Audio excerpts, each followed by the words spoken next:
Hello and welcome back to teddy study go by the रेवेंसल। और आज हम लेकर आ गए हैं पार्ट 2 ऑफ इंटरेस्ट। अब इस वाली सीरीज़ में हम थोड़ी सी इंटरेस्ट के बारे में बात कर रहे हैं। इससे पहले वाले वीडियो में मैंने बताया था कि इंटरेस्ट क्या होता है और उससे जुड़ी कुछ बेसिक टर्मिनोलॉजीज़ के बारे में हमने बात करी थी। आज जो हमारा मेन टॉपिक होने वाला है वो होने वाला है सिंपल इंटरेस्ट। मैंने अभी बताया था इंटरेस्ट क्या होता है, पिछले वाले वीडियो में जाके आप देख सकते हो। तो वो दो तरीके का होता है, एक होता है सिंपल और एक होता है कंपाउंड। दोनों में ज़्यादा फ़र्क वैसे नहीं है, बट देखा जाए तो फ़र्क काफ़ी है। तो क्योंकि इसका नाम सिंपल इंटरेस्ट है तो ये सिंपली इंटरेस्ट बनता रहता है हमारा कितना टाइम के लिए हमने कोई भी चीज़ उधारी पर ली है। जैसे जस्ट फॉर अ सेइंग अगर मैं इमेजिन करूँ, जैसे मैंने पिछले वाले में बताया था, पर यहाँ पर मैं कुछ और एग्जांपल लेता हूँ। मान लो मैंने किसी से 1500 रुपीज़ उधार पे लिए हैं। जितने भी मैंने रुपीज़ लिए होते हैं इसको हम क्या बोलते हैं, ये हमारा क्या होता है, प्रिंसिपल होता है कि इतने रुपये भैया मैंने लिए हैं तो ये मेरा प्रिंसिपल अमाउंट है। मैंने इसको 4 साल के लिए लिया है, 4 ईयर्स के लिए इस पैसों को मैंने उधारी पे लिया है। दैट इज़ ये मेरा क्या हो जाता है, 4 ईयर्स। ये मेरा क्या हो गया, टाइम हो गया। मैंने इसको जस्ट फॉर सेइंग सिंपल बनाने के लिए मैंने इसको 10% पर ही लिया है। तो मेरा 10% क्या हो गया, रेट हो गया। 10% क्या हो गया, मेरा रेट हो गया। और मैंने रेट हो गया, हमारे पास टाइम हो गया, हमारे पास प्रिंसिपल हो गया।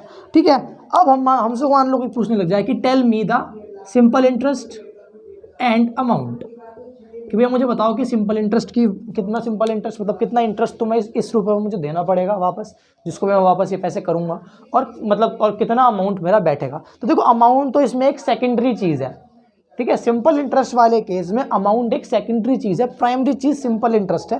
पहले सिंपल इंटरेस्ट ही निकालना पड़ेगा, मैं तब अमाउंट पे जाऊंगा। हालांकि कंपाउंड इंटरेस्ट वाले टॉपिक में ये चीज़ उल्टी है, वहाँ पर पहले मुझे अमाउंट निकालना पड़ता भी क्या है, बिकॉज थोड़ा इजी अगर मुझे करना तो वहाँ पर मैं डायरेक्ट पहले अमाउंट निकालूंगा कुछ पर्टिकुलर फॉर्मूला से, फिर मैं कंपाउंड इंटरेस्ट वाली बात पर जाऊँगा। यहाँ पर मैं पहले सिंपल इंटरेस्ट निकालता हूँ और फिर मैं अमाउंट वाली बात पर जाता हूँ। तो देखो अब अगर मैं इसको लॉजिकली नॉर्मल अपने थॉट से सॉल्व करने की कोशिश करूँ तो मैं वही सोचूंगा कि भैया फर्स्ट ईयर में मेरे को कितना इंटरेस्ट बन जाएगा, 150 रुपीज़ का।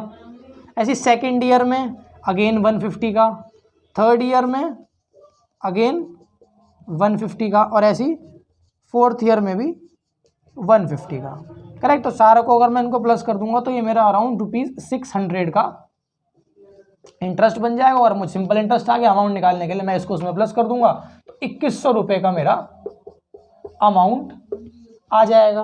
तो ये तो बहुत ही सिंपल तरीका हो गया, क्योंकि हमारे पास हमने जो भी क्वेश्चन जो लिया था, हमने जो वैल्यू अपना एज्यूम करी थी वो हमने बहुत ही इजी वैल्यू एज्यूम करी थी। अब मान लो उसने रेट 10 की जगह 8.45% दे दिया, तो वहाँ पर तो सारा हिसाब गोल मटोल हो गया, क्योंकि वहाँ पर फिर हमको इस टॉपिक से तो हम कर ही नहीं पाने के हैं, क्योंकि बहुत मतलब होने को तो हो जाएगा बट प्रॉब्लम तो थोड़ी सी देगा, क्योंकि वहाँ पर हमारा टॉपिक या फिर वहाँ पर जो हमारी वैल्यू होंगी वो काफ़ी प्रिसाइज होंगी, काफ़ी थोड़ा कैलकुलेशन ज़्यादा मांगेंगी वो वैल्यूज़ हमसे। तो उस वाले केस के लिए जो हमने इसके लिए सिंपली एक फॉर्मूला बना रखा है सिंपल इंटरेस्ट का। क्योंकि देखो अमाउंट का फॉर्मूला तो हमेशा यही रहेगा, प्रिंसिपल और अगर मैं इंटरेस्ट को प्लस कर दूंगा तो मेरे पास फॉर श्योर अमाउंट आ जाएगी। ठीक है, किसी भी केस के लिए। और यहाँ पे मुझे इंटरेस्ट जब मुझे निकालना पड़ेगा तो मैं क्या है, मेरे पास एक सिंपल इंटरेस्ट का फॉर्मूला है डायरेक्ट, जो कि याद करने वाला है P × R × T अपॉन 100। ये क्या होता है, मेरा सिंपल इंटरेस्ट का फॉर्मूला होता है। यहाँ पर क्या कहने का मेरा मतलब है, P क्या है, P is what, P is my principal amount. R क्या है, R is the rate, T is the time. अब बहुत से बच्चों के दिमाग में क्या बात आएगी कि भैया अपॉन में 100 किस लिए लगाया है। अपॉन में 100 लगाने का रीज़न है कि मेरा जो रेट होता है वो हमेशा समथिंग परसेंट में होता है। और हमने परसेंटेज वाली वीडियो में भी चीज़ क्लियर करी थी कि अगर मेरे को परसेंटेज हटानी है तो I have to divide it by 100।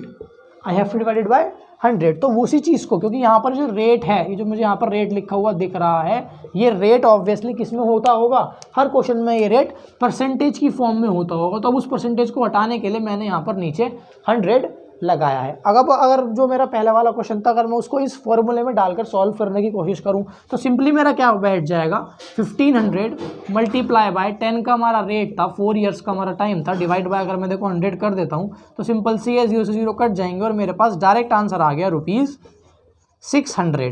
जब सिंपल इंटरेस्ट आ गया तो सिंपली मैं अमाउंट भी उस फॉर्मूले से ही निकाल सकता हूँ। Amount is equals to interest plus principal या प्रिंसिपल प्लस इंटरेस्ट। डायरेक्ट मैंने वो क्वेश्चन सॉल्व कर दिया, कितनी देर लगी। अब यार यहाँ पे एक छोटी सी चीज़ है, चलो अभी तक तो हमने बोला कि हाँ भाई टाइम हमको मतलब हमको ईयर्स में दे रखा है, मंथ्स में दे रखा है, सिंपली सॉल्व कर दिया।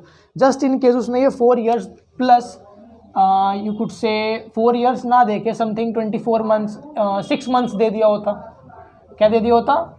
उसने हमको केस दे दिया होता 6 मंथ्स का, उसने हमको केस दे दिया होता जस्ट इन केस 6 मंथ्स का। तो फिर क्या करते हैं हम?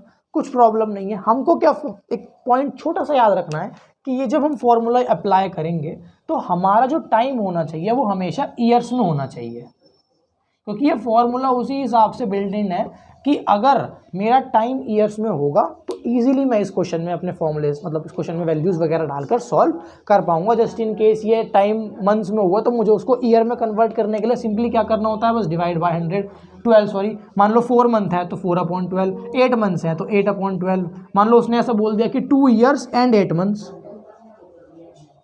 2 ईयर्स एंड 8 मंथ्स, तो 8 मंथ्स का मतलब कितना हो गया? ये हो गया आपका 2/3 ईयर्स। तो 2 और 2/3 ईयर्स कितना हो गया? इनको जब आप एलसीएम के थ्रू ऐड कर दोगे सिंपली तो आपका ये बन जाएगा 7 8 9, 3 बनाने के लिए 3 2 6 7 8 सॉरी 8/3।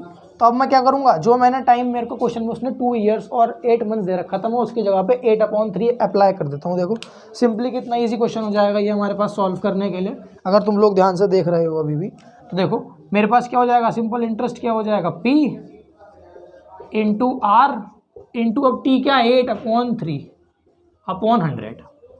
वही 0 से 0 कटा, 0 से 0 कट गया, बाय मिस्टेक। यहाँ मैंने शायद से एक एक्स्ट्रा 0 काट दिया था, सॉरी, ये खत्म सिर्फ एक 2 ही 0 कटेंगे है ना? ठीक है, सॉरी, ठीक है। अब यहाँ पे मैं काटूंगा 3 5 15, 50 बच गया।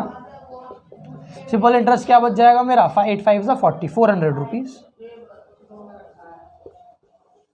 कितने रुपए आ जाएंगे मेरे सिंपल इंटरेस्ट के? 400 रुपीज़ सिंपल इंटरेस्ट आ गया। तो I think don't think so कि तुम लोगों को अमाउंट निकालने में सिंपल इंटरेस्ट वाले केस में किसी भी तरह की दिक्कत आएगी। तो यही हमारा छोटा सा कॉन्सेप्ट था सिंपल इंटरेस्ट के बारे में। अगर तुम लोगों को किसी भी क्वेश्चन में डाउट हो तो मेरे से पूछ सकते हो। बाकी कुछ क्वेश्चंस भी मैं इसके बाद लाऊंगा जब मैं पूरा इंटरेस्ट वाला जो टॉपिक है सारे वो खत्म कर दूंगा, तब फिर मैं 2-3 क्वेश्चंस लाऊंगा जिसको मैं पहले सिंपल इंटरेस्ट और फिर कंपाउंड इंटरेस्ट दोनों को मिला के बारी बारी तरीके से सॉल्व करेंगे, ताकि तुम लोगों को वो डिफरेंस भी क्लियर हो जाए। अभी डिफरेंस क्या है वो पता करने के लिए नेक्स्ट वीडियो का वेट करो। बाकी तब तक के लिए अगर तुम लोगों को ये वीडियो समझ में आई हो, कॉन्सेप्ट समझ में आया हो, तो इस वीडियो को लाइक करो, चैनल को सब्सक्राइब करो और कुछ कमेंट सेक्शन में बताकर ज़रूर जाओ।